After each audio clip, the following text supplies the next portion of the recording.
Assalamualaikum warahmatullahi wabarakatuh. Waalaikumsalam. Kami dari kelompok 3 ingin menyampaikan materi tentang biaya produksi. Oke, bisa di next, Pak.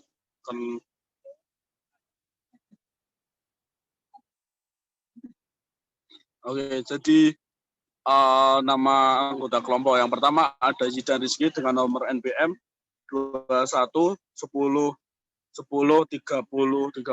Kemudian ada Labe Bali Husain dengan nomor NPM 21 40 10 31 48. Kemudian ada Dimas Said Kurniawan dengan nomor NPM 21 40 10 31 25. Kemudian ada Dian Sri Wahyunise dengan nomor NPM 21 20 10 31 22.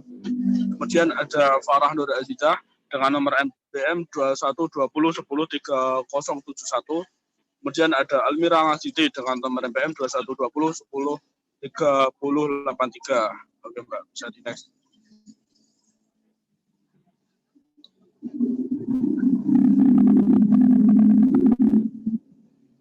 Ya, oke, pada presentasi kali ini kita akan menjelaskan tentang yang pertama ada mengenai jenis biaya produksi yang produksi dengan isi materi, pengertian, dan macam-macam biaya produksi. Kemudian yang kedua ada materi tentang kurva biaya, akan menjelaskan tentang gambar dan penjelasan singkat mengenai kurva biaya produksi. Kemudian yang ketiga ada maksimasi keuntungan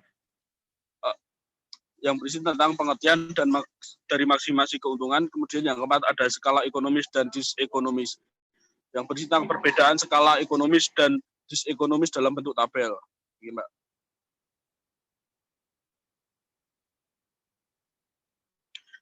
Oh, yang pertama ada jenis biaya produksi. Biaya produksi menurut Ahmad 2007 234. Beliau mengemukakan bahwa biaya produksi merupakan suatu biaya yang digunakan atau dikeluarkan untuk menghasilkan suatu barang. Sedangkan secara umum pengertian biaya produksi merupakan biaya yang dikeluarkan saat proses produksi suatu barang.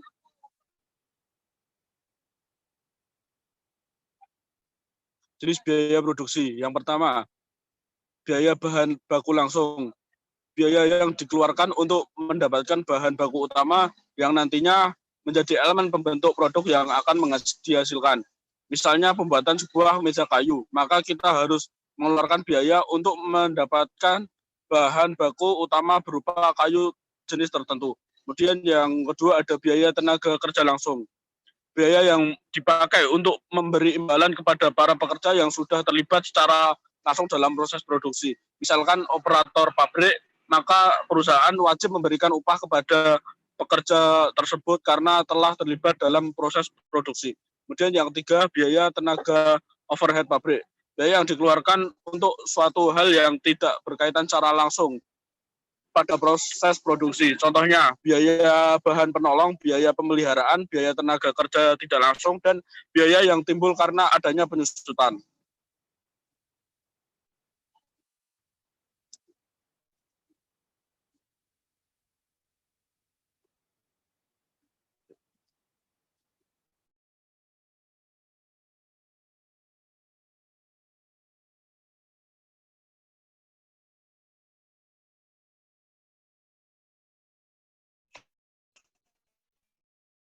Contohnya di sini yaitu pencatatan biaya bahan baku yang dipakai dalam produksi. Diketahui sisa bahan 1000 kg ditaksir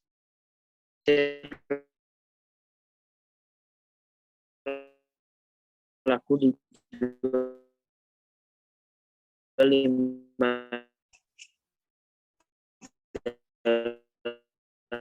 hari 5 juta.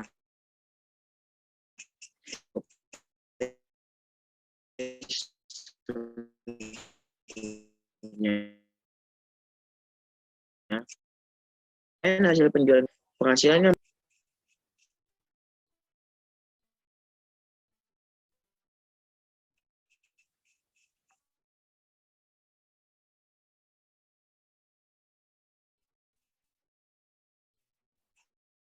tes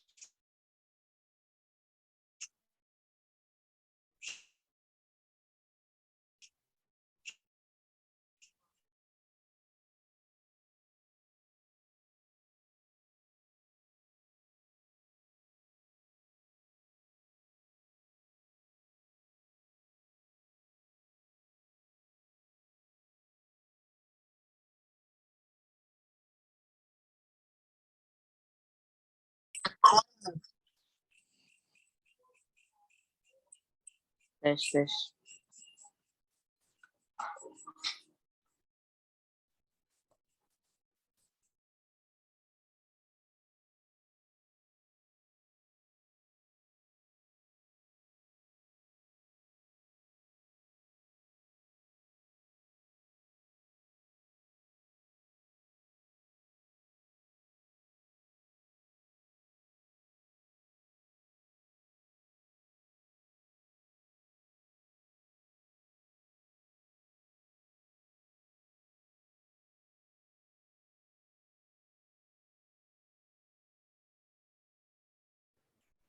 Baiklah, yang selanjutnya ada pencatatan biaya bahan baku yang dipakai dalam proses produksi.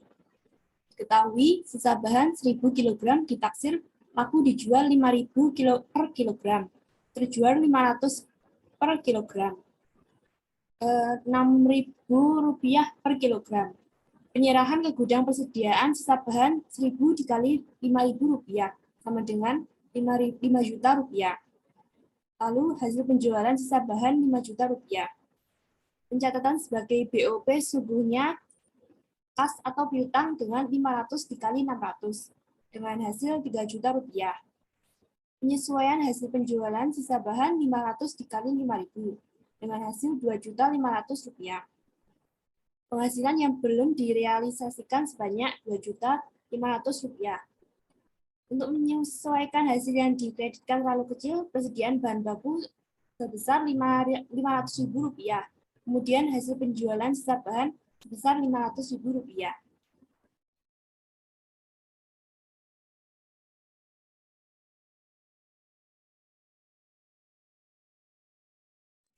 Cek. Apakah suara saya terdengar? Siap, terdengar.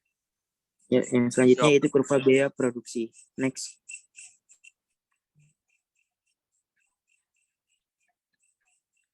Yang pertama yaitu kurva biaya produksi total fixed cost atau TFC. Yang selanjutnya total variable cost atau TFVC dan total cost atau TC. Kurva biaya produksi total fixed cost TFC ditunjukkan dengan garis berwarna kuning. Garis berwarna kuning lurus itu mengartikan bahwa biaya sifatnya tetap tidak dipengaruhi oleh jumlah barang yang dihasilkan. Ketika perusahaan tidak menghasilkan produk, perusahaan tetap mengeluarkan biaya. Kurva biaya produk variable cost atau TVC ditunjukkan dengan garis berwarna merah. Kurva tersebut dipengaruhi oleh jumlah barang yang dihasilkan. Contohnya, ketika perusahaan menambah jumlah produksi produk, maka perusahaan harus mengeluarkan biaya tambahan yang lebih besar. Penambahan biaya inilah dimasukkan dalam biaya variabel.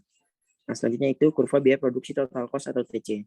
Ditunjukkan dengan garis berwarna hitam. Kurva tersebut dipengaruhi oleh jumlah barang yang dihasilkan.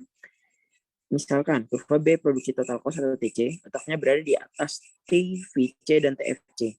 Karena total cost atau biasa kita sebut TC dapat dihasilkan dari penambahan TVC dan TFC.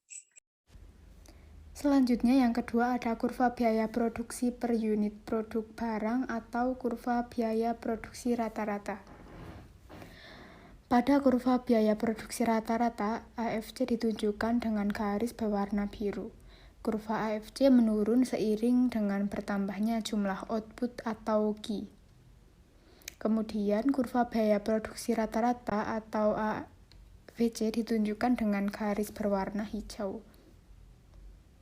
Kurva biaya produksi rata-rata ATC ditunjukkan dengan garis berwarna merah, sehingga kurva biaya ATC ini posisinya berada di atas dari AFC dan AVC dikarenakan kurva ATC didapatkan dari penjumlahan keduanya. Lalu penambahan jumlah output akan diikuti dengan meningkatnya kurva ATC dari gambar grafik ATC minimum tercapai saat jumlah output Q sama dengan 2. Pada poin yang terakhir, kurva biaya produksi rata-rata MC ditunjukkan dengan garis berwarna merah, yang artinya pergerakan kurva biaya produksi rata-rata MC dan AVC sebenarnya memiliki arah pergerakan yang sama. Akan tetapi, karena kurva biaya produksi rata-rata MC lebih cepat, karena mengukur biaya variabel setiap bertambahnya output, sedangkan perubahan pada kurva biaya produksi AVC lebih lambat karena menghitung secara rata-rata. Karena dia lebih menghitung secara rata-ratanya. Next.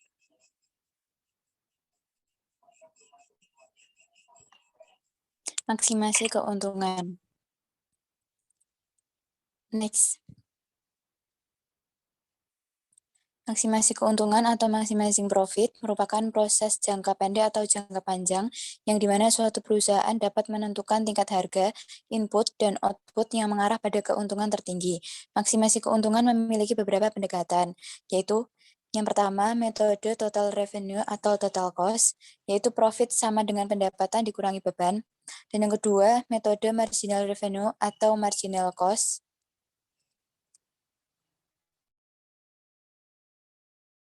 yaitu total profit dalam sebuah pasar persaingan sempurna adalah poin maksimum di mana marginal revenue sama dengan marginal cost. Next. Maksimasi keuntungan. Setiap biaya yang terjadi pada sebuah perusahaan dapat dikategorikan ke dalam dua kelompok, fixed cost dan variable cost. Fixed cost muncul dalam bisnis pada setiap level dari output, termasuk saat output nol atau termasuk pemeliharaan peralatan, sewa, gaji, dan pemeliharaan umum. Variable cost berubah seiring dengan level dari output, bertambah dengan semakin banyaknya produk yang dihasilkan. Bahan baku yang dikonsumsi selama produksi biasanya berdampak paling besar. Fixed cost dan variable cost digabungkan sama dengan total cost.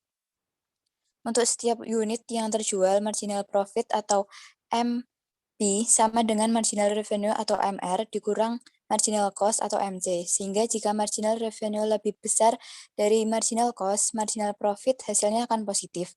Dan jika marginal revenue lebih kurang dari marginal cost, maka marginal profit hasilnya akan negatif. Ketika marginal revenue sama dengan marginal cost, marginal profit 0, karena total profit bertambah ketika marginal profit positif, dan total profit berkurang ketika marginal profit negatif. Profit akan mencapai maksimum ketika marginal profit 0, atau ketika marginal cost sama dengan marginal revenue.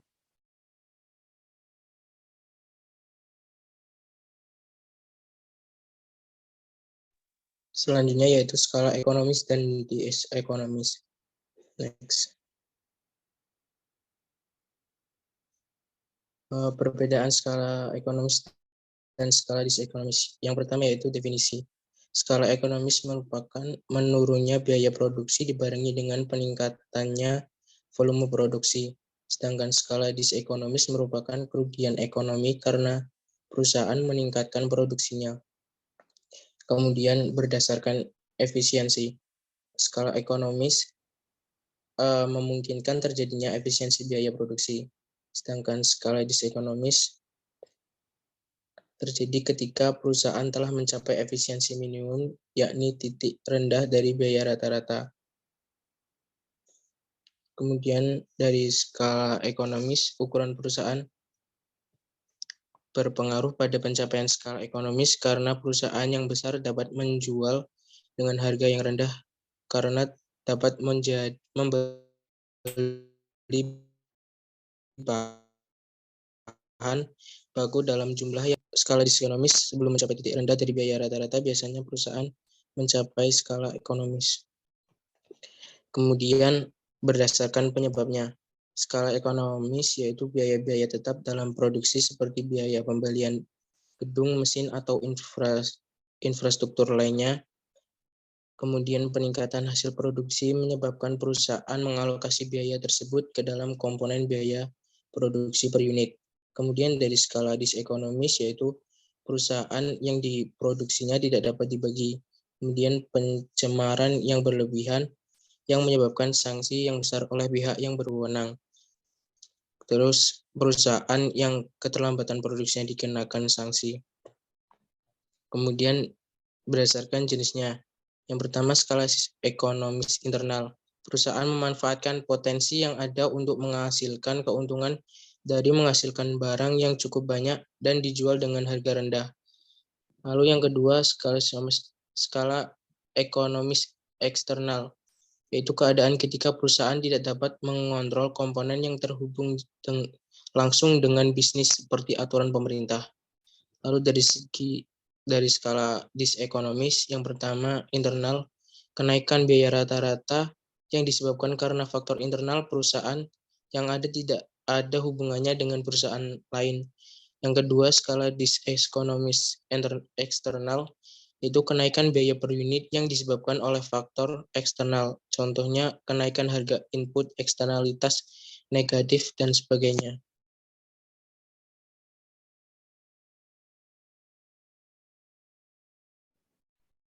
Jadi, kesimpulan materi yang kami presentasikan ada 3 poin yang dapat kita ambil, yaitu yang pertama, biaya produksi, yang kedua, maksimasi keuntungan, dan yang ketiga, skala ekonomis serta disekonomis.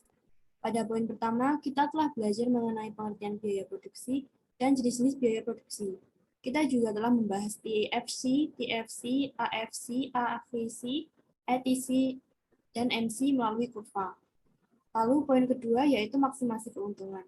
Pada poin tersebut, kita belajar bagaimana menentukan tingkat harga paling tinggi dengan 2 pendekatan, yaitu metode total revenue dan metode marginal revenue. Dan poin terakhir, kita telah membahas perbedaan skala ekonomis juga disekonomis berdasarkan definisi, efisiensi pengelola, dan jenisnya.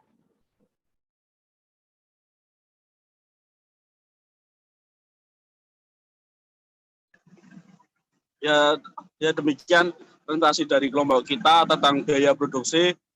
Jika ada kesalahan kata dan kekurangan, saya mohon maaf. Wabillahi taufiq wal hidayah. Wassalamualaikum warahmatullahi wabarakatuh.